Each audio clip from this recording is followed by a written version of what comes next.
The member for Benambra. Thanks, Deputy Speaker. I wish to raise a matter for the attention of the Minister for Agriculture in the other place. The action I seek is for the Minister to visit the Tallangatta Valley to meet with landholders with lived experience of wild dogs and the success of the 3-kilometre buffer that is currently under her review. The buffer gives the state wild dog controllers the authority to bait and trap wild dogs on public land within 3 kilometres of the farm fence. The orders relate to this buffer will expire on October 1 this year. Those who have lived through the torment and the terror of the pre-buffer zone says it's proven to have saved livestock to protect humans. They tell stories of sleeping in swags for 6 weeks to protect their livestock. One farmer lost 200 sheep in a 6-week stretch.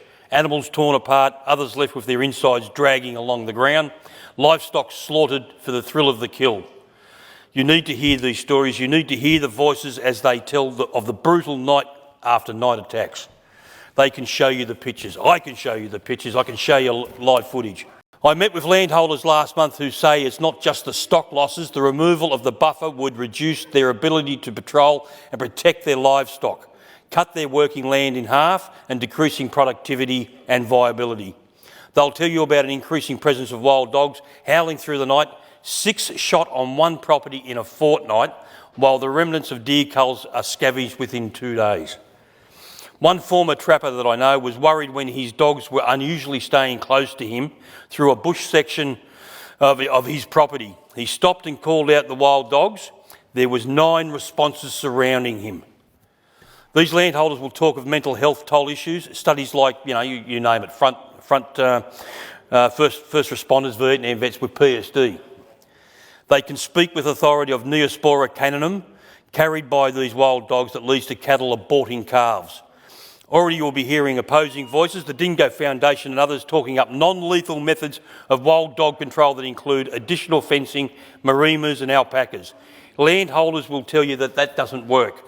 They can provide evidence of alpacas killed by dogs, video footage of dogs navigating around fencing and traps, and some will argue that these dingoes whelping once a year and having about 3 to 4 pups.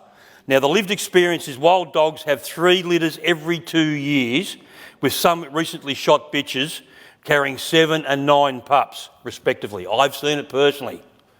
These are previously domesticated dogs, perhaps part dingo, but well and truly under the 80% that's required to prove dingo, that are a constant threat to livestock and humans.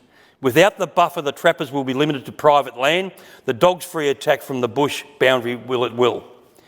Please, Minister, these are your dogs coming from your land, our land. We need the buffer to maintain the status quo, and these people can tell you why. The member